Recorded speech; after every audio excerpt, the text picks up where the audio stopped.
हाँ जी, कुछ और एग्जाम्पल्स देख लेते हैं।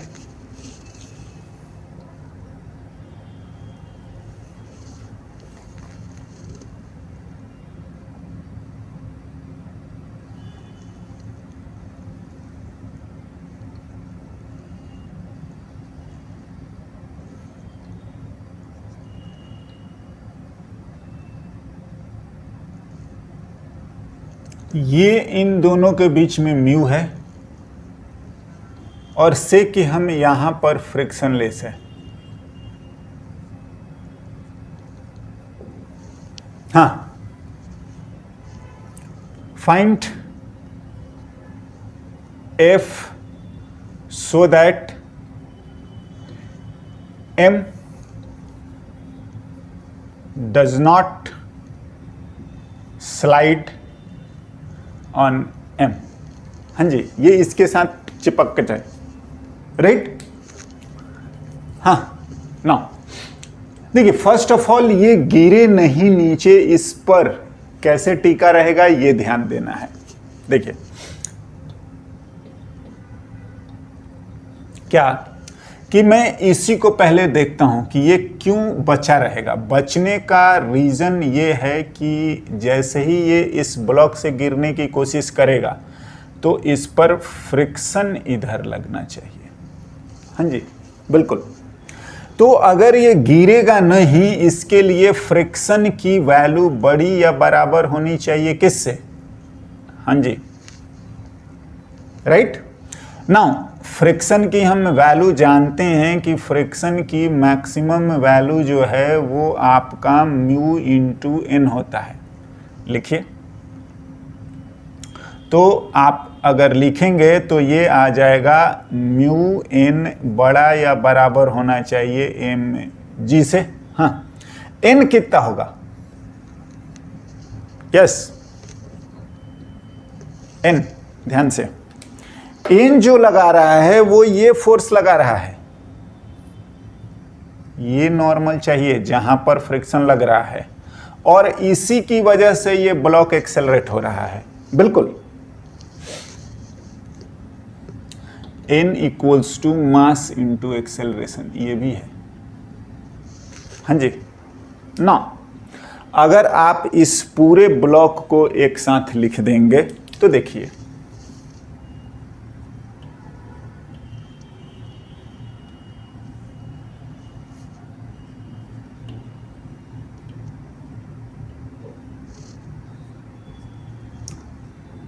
और ये ए से जाना चाहिए, तो जो फ्रिक्शन लिखेंगे वो तो इंटरनल हो जाएगा। फिर इस पर जितना इधर उतना ही इस पर आएगा, तो हमें लिखने की जरूरत ही नहीं है। नॉर्मल भी लिखोगे तो हाँ ठीक है। तो क्या होगा कि F equals to mass into acceleration. बिल्कुल, लिख लीजिए। थर्ड लिखना है तो थर्ड लिख लीजिए। हाँ जी, तो ए की वैल्यू आ गई F by capital M plus M। हाँ जी, ऐसा इसलिए होना चाहिए कि फॉर ब्लॉक रिमेन जो भी है स्टेशनरी। हाँ जी, तो आप 1 से लिख लो, 2 से लिख लो,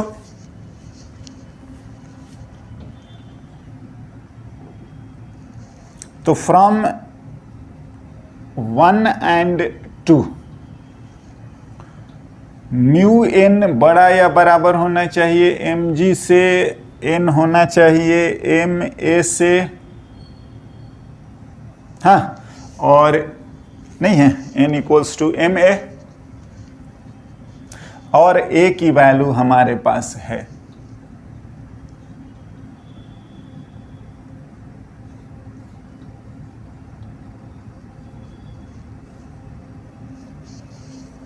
यस। आई होप कि समझ में आ जाना चाहिए। फोर्स बड़ा या बराबर capital M small M G by what, mu. बड़ा या बराबर? हाँ, तो कम से कम इसकी मिनिमम वैल्यू बात करोगे तो वो इतना होना चाहिए।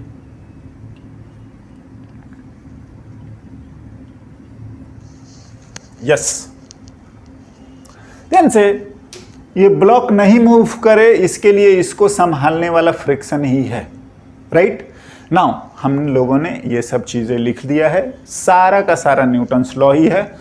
बी केयरफुल, बस एक फ्रिक्शन को हमें बढ़िया से याद रखना है ना। नाउ एक दो और एग्जांपल लिख लेते हैं, आई होप कि आपका काम हो जाएगा, है ना। देखते हैं।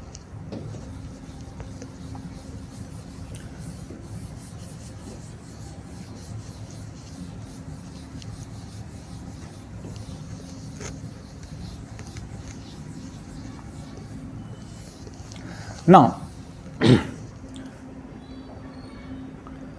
जब भी एक के ऊपर एक ऐसा कुछ ब्लॉक्स रहें, 1 2 3,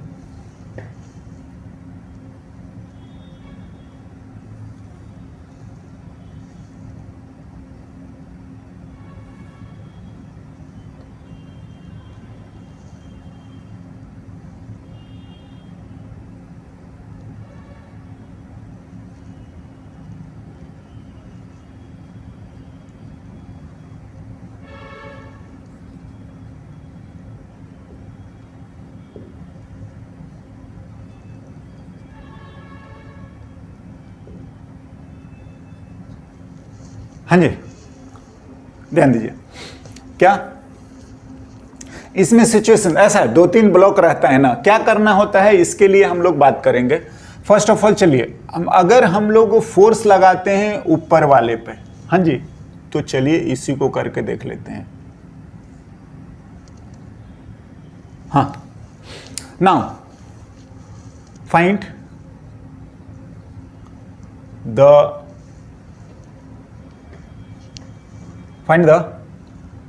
frictional force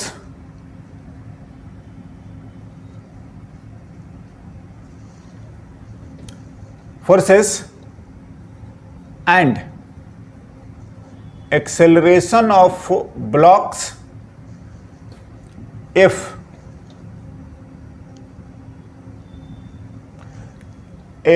is, चलिए लिखते जा,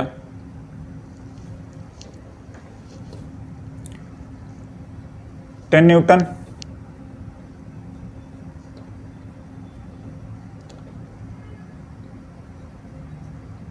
फिफ्टीन न्यूटन,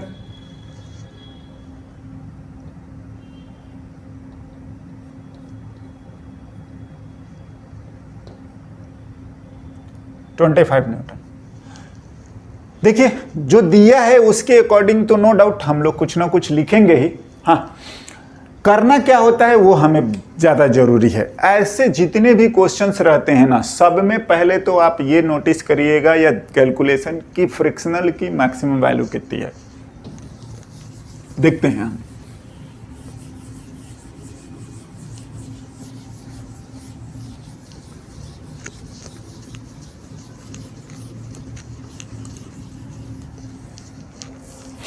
ना देखिए, कुछ भी पूछे सबसे पहले आप इस चीज को एक बार जरूर ध्यान देंगे। ए को पहले हम कैलकुलेट कर लेते हैं, देन हम लोग बी का भी लिख लेंगे। ए कितना आ जाएगा, 4G NA। हाँ, तो म्यू ए की वैल्यू दी हुई है 0.3, तो यहां से हमारा आ जाएगा FA। चलिए FA लिखते हैं, तो इसकी मैक्सिमम वैल्यू ही आप लिखो म्यू NA। म्यू की वैल्यू 0.3 और NA 4G 12 न्यूटन। हाँ, दूसरा बी,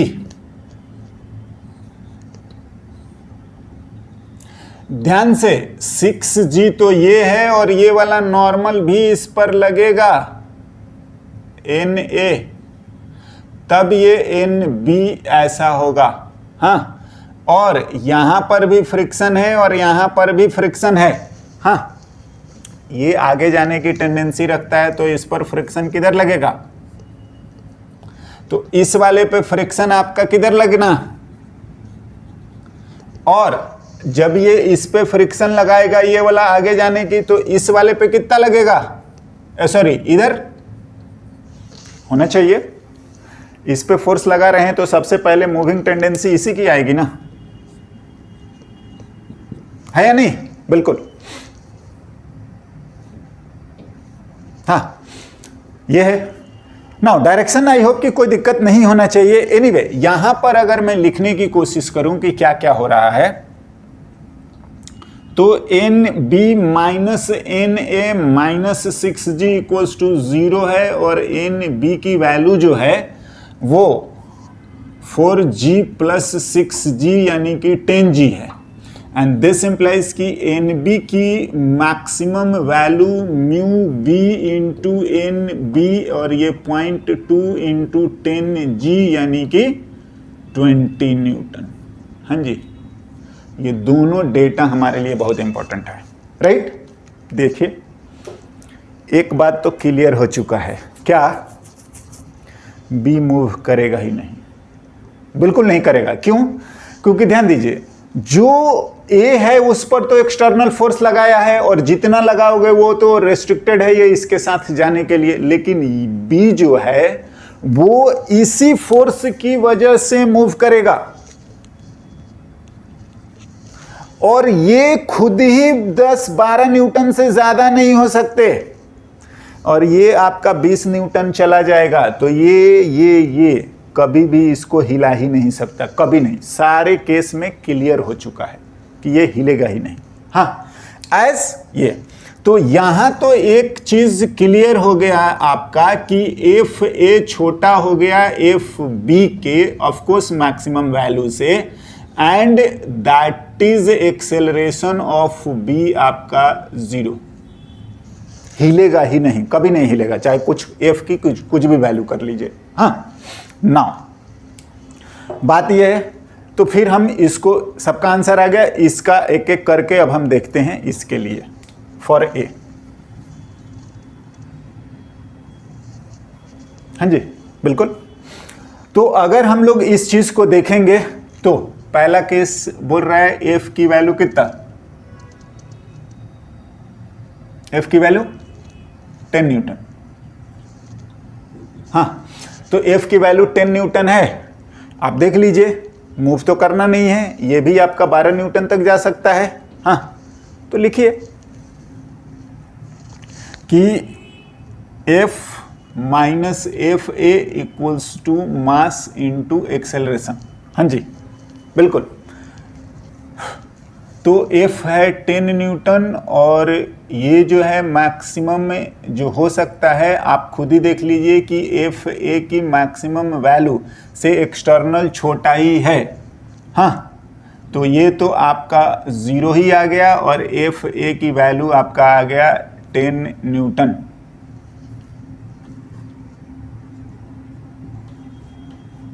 क्यों?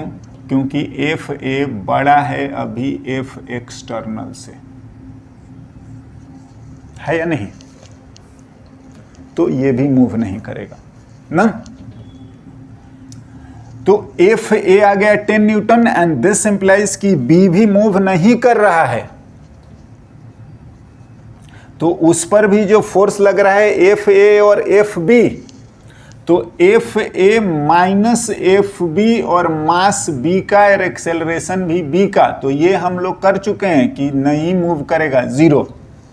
तो एफ ए जो आएगा वो भी एफ बी के बराबर ही आएगा, और वो 10 ही न्यूटन आएगा। हाँ, वो अपनी मैक्सिमम वैल्यू ये भी नहीं होगा, मतलब यहां पर भी 10 न्यूटन और यहां पर भी 10 न्यूटन, ब्लॉक मूव नहीं करेंगे, राइट ना। देखिए, ये वाला भी ब्लॉक कब मूव करेगा? जब आप इस पर 12 न्यूटन से ज्यादा लगाएंगे तब तो मूव करेगा ना। हाँ, और ये तो क्लियर हो चुका है कि ये तो कभी मूव ही नहीं करेगा। तो एनीवे ये दोनों केस जो है आप में केवल यही मूव करेगा। हाँ, देख लेते हैं।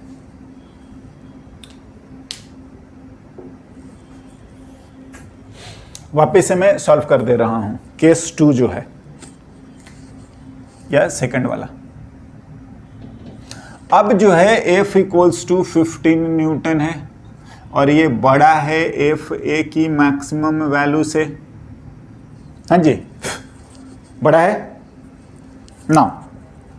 हमें पता है बी मूव कर ही नहीं रहा है। आप जरूर दोनों को एक्सटर्नली चेक करिए, जब तक फ्रिक्शन से ज़्यादा ना होगा तब तक मूव नहीं कर सकते। एनीवे, ऐसा आ गया। दूसरी बात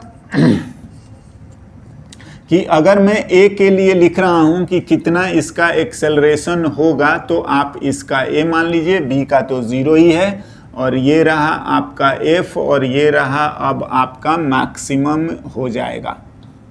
क्यों?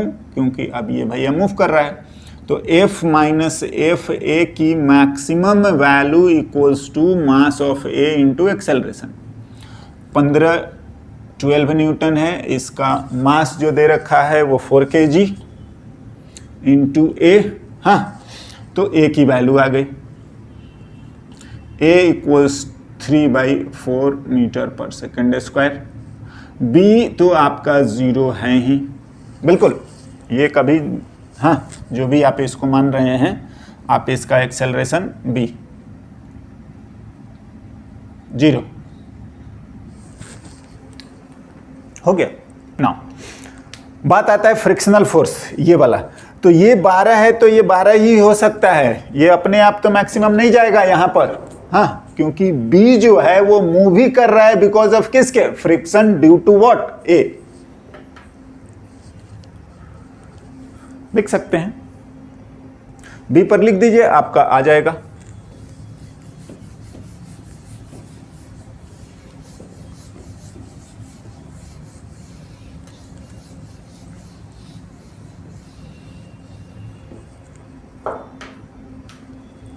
हाँ, अगर हम लोग लिखें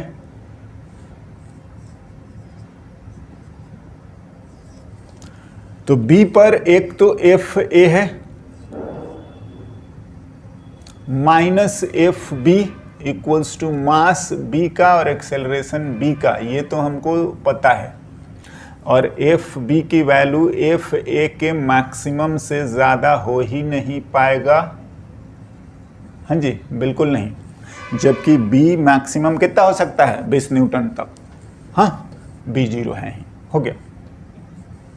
तीसरा केस भी सॉल्व करिएगा, बिल्कुल आप 15 लिख दीजिए, जो आएगा वो ये आएगा, जो आएगा इससे ये ज़्यादा हो ही नहीं सकता, केवल अकेला यही मूव करेगा, बी मूव नहीं करेगा। हाँ, नाउ हम क्या करते हैं, सेम क्वेश्चन में जो फोर्स है वो ए ऊपर वाले पे ना लगा के नीचे वाले पे करके देखते हैं।